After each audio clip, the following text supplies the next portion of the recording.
হবে আমাদের অনেক দায়িত্ব, অনেক কর্তব্য এদেশের প্রতি, এদেশের মানুষের প্রতি।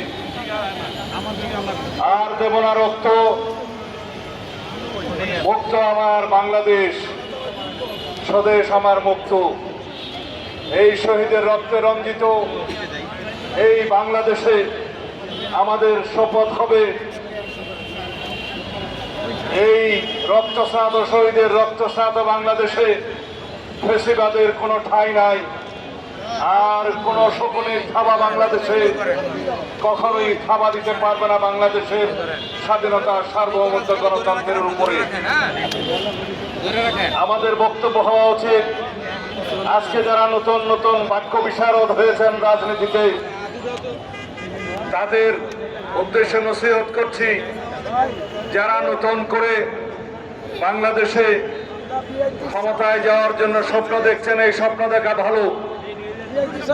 যারা জনগণের ভোটের মাধ্যমে রাষ্ট্র ক্ষমতায় যেতে চায়, সেটা নিশ্চিত করার জন্য আমাদের এই অতীত সংগ্রাম, সেটা অবশ্যই ভালো।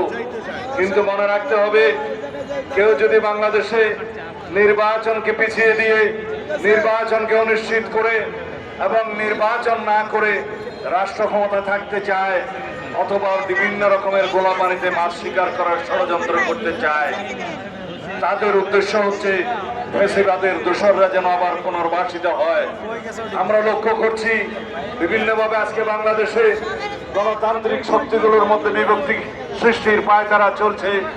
আমরা লক্ষ্য করছি বাংলাদেশের পক্ষের শক্তিসমূহে যারা ফ্যাসিবাদ বিরোধী গণতান্ত্রিক আন্দোলনে ঐক্যবদ্ধ হয়েছিল, তাদের মধ্যে বিভক্তি সৃষ্টির বিভিন্ন রকমের ষড়যন্ত্র করা হচ্ছে। সুতরাং আমাদের সজাগ থাকতে হবে। আজকের এই বাংলাদেশে আমাদের গতিপথ নির্ধারিত হবে জনগণকে সাথে নিয়ে, ঐক্যবদ্ধভাবে ফ্যাসিবাদ বিরোধী জাতীয় ঐক্যকে শক্তিশালী করে। তাই বন্ধুগণ, আমাদের আজকে অনেক কথা।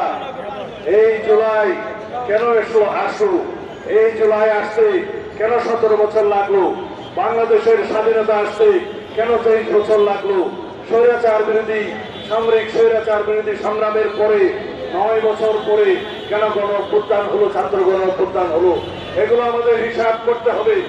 আমরা কি এই মুক্ত স্বাধীন বাংলাদেশে কেবলই রক্ত দিতে থাকবো গণতন্ত্রের জন্য? আমরা কি এই মুক্ত স্বাধীন বাংলাদেশে কেবলই রক্তের জন্য আমরা গুলি খেলা করবো? আমরা কি নির্বাচনের জন্য, ভোটাধিকারের জন্য, গণ অধিকারের জন্য, গণতান্ত্রিক অধিকারের জন্য, স্বাধীনতা সার্বভৌমত্বের জন্য কেবলই রাস্তায় এসে সংগ্রাম করতে থাকবো, কেবলই রক্ত দিতে থাকবো? এই দেশের মানুষের অধিকার কখনোই কি প্রতিষ্ঠা হবে না? একবার আমরা সুযোগ পেয়েছি, এই সুযোগ শতাব্দীতে একবারও আসে না। স্বাধীনতা একটি দেশের কপালে একবার আসে। এই স্বাধীনতা যদি আমরা রক্ষা করতে না পারি, এই পরাধীনতার সমান হবে। যখন আমরা অরক্ষিত স্বাধীনতা থাকবে, সেই অরক্ষিত স্বাধীনতাকে আমরা ভোগ করতে পারবো না, এটা পরাধীনতার নামান্তর হবে। আমরা দেখেছি পার্শ্ববর্তী দেশের একটি করদ রাজ্য বানানোর জন্য বিগত স্বৈরাচারী শেখ হাসিনা যার পর নাই চেষ্টা করেছে, অবশ্য সফল হয়েছে এইটুকু যে শেষ পর্যন্ত তার আশ্রয়টা দিল্লিতে রয়েছে। শেখ হাসিনা, আওয়ামী লীগ এবং ফ্যাসিস্টদের রাজনৈতিক মৃত্যু হয়েছে বাংলাদেশে, ঢাকায়, এই মিরপুরে, গুলিস্তানে, পল্টনে, কিন্তু দাফন হয়েছে দিল্লিতে। সুতরাং যারা শেখ হাসিনাকে, এই ফ্যাসিস্টকে বাংলাদেশের রাজনীতিতে আবার ফিরিয়ে নিয়ে আসার জন্য বিভিন্ন রকমের ষড়যন্ত্র এবং প্লট সৃষ্টি করছে, তাদেরকে আমরা চিহ্নিত করব।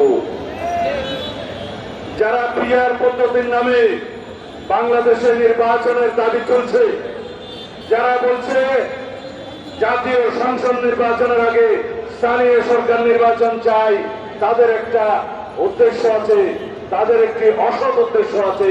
তারা জানে কেয়ারটেকার সরকার 3 মাসের জন্য প্রতিষ্ঠিত হয়, কেয়ারটেকার সরকার 3 মাসের মধ্যে একটি জাতীয় সংসদ নির্বাচনের জন্য সাংবিধানিকভাবে ম্যান্ডেট প্রাপ্ত হয়। এখন সেই কেয়ারটেকার সরকার পুনর্বহাল হয়েছে আদালতের মাধ্যমে।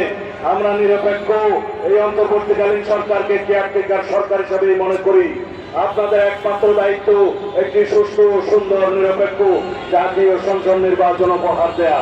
আপনাদের দায়িত্ব নাই স্থানীয় সরকার নির্বাচনে বাংলাদেশে স্থানীয় সরকার নির্বাচনের কোন ম্যান্ডেট নির্বাচন কমিশনের নাই। নির্বাচন কমিশনের কেবল দুইটি ম্যান্ডেট, একটি রাষ্ট্রপতি নির্বাচন আর একটি জাতীয় সংসদ নির্বাচন। কেবলমাত্র স্থানীয় সরকার মন্ত্রণালয় অনুরোধ করলে স্থানীয় সরকারের নির্বাচন দিতে হয়, নির্বাচন কমিশনের মাধ্যমে সেটা পরিচালিত হয়।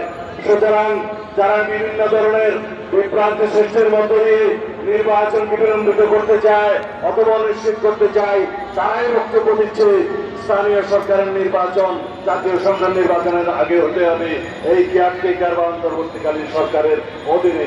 তাদের উদ্দেশ্য খারাপ। যারা বলে পিআর পদ্ধতিতে নির্বাচন চাই, ভাই সাহেব আপনারা পিআর পদ্ধতি বুঝেন? পিআর পদ্ধতি গায়ে দেয় নাকি খায়? বাংলাদেশের মানুষ বোঝে না। আমরা বুঝি এক এলাকায় একটা সংসদীয় এলাকায় একজন নির্বাচিত হবে, জাতীয় সংসদের এমপি হবে, জনগণ তার সাথে যোগাযোগ রাখবে, জনগণের সাথে যোগাযোগ তার থাকবে, সেই এলাকার বিভিন্ন রকমের সমস্যা আইন কানুন সম্পর্কে সে মাথা ঘামাবে।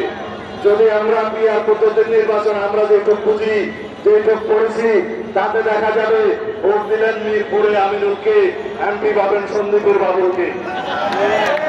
এই পদ্ধতির নির্বাচন বাংলাদেশের মানুষ চায়ও না, জানেও না। যারা হাত পাকা দিয়ে 16 বছর আওয়ামী লীগকে বাতাস করেছে তারা নাকি কোথাও পিআর পদ্ধতি ছাড়া নির্বাচন চায় না।